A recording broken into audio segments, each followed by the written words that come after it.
xilli xagaa ah salaada casir kadib nin ka mid ah dadka camalada wanaagsan ayaa waxa uu u baxay xeebta si uu u soo booqdo. Jawigu waxa uu ahaa mid degan, qorraxda fallaaraheeda waxa ahayd mid dhulka ku soo dhacayso. Isaga oo fadhiya badda xeebteeda kuna celcelinaya adkaarta galabnimo ayaa waxa uu arkay wixii ula yaabadnaa noloshiisa. Waxa uu arkay rah ka soo boodaya badda dhexdeeda.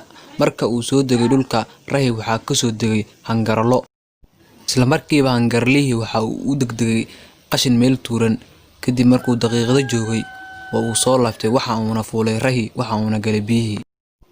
Dhabarkeeda ayuu ku booday, waxa ayna geysay badda dhinaceeda kale. Ninkii wanaagsanaa waxa uu soo aaday qashinka isaga oo wareersan, si uu u soo ogaado safarkaas la yaabka ah oo ay hadda ugu horeyso. Markiiba waxa uu arkay nin dhalinyaro ah oo meesha fadhiyo, waxa uuna ismoodsiiyay in uu hangarlaha ninkan cunay. Laakiin arrintaas kala weyn ayuu meesha kala kulmay.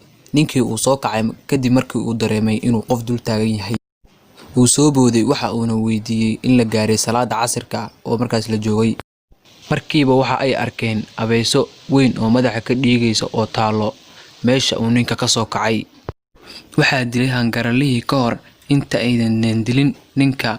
Hangarlihiina waxa uu ku laabtay booskiisa kadib markii uu dilay abeesada.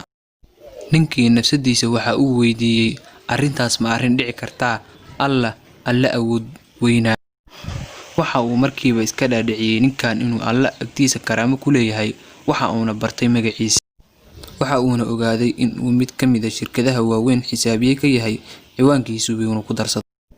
Maalinta kadib waxa uu bilaabay in uu ka wareysto arrimaha ninkaas dadka tuulada degan. Waxa ayna u sheegeen inuu yahay nin wanaagsan. Waxa uu baari u ahaa waalidiintii kuwaas oo cudur qabay. Waxa uuna seexan habeenimo badan oo uu daraadad u sujuuday ilaa waaga uu dilaacay. Waalidiintii waxa uu ku bixin jiray wax walba uu hayo.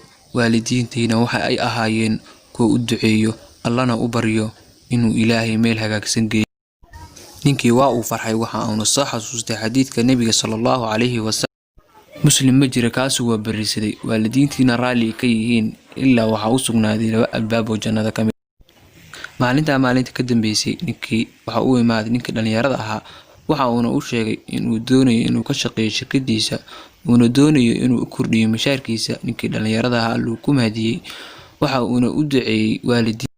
ومن يتق الله يجعل له مخرجا ويرزقه من حيث لا يحتسب ومن يتوكل على الله فهو حسبه إن الله بالغ أمره قد جعل الله لكل شيء. fadlan haddaad ka hesho muuqaaladanada fadlan subscribe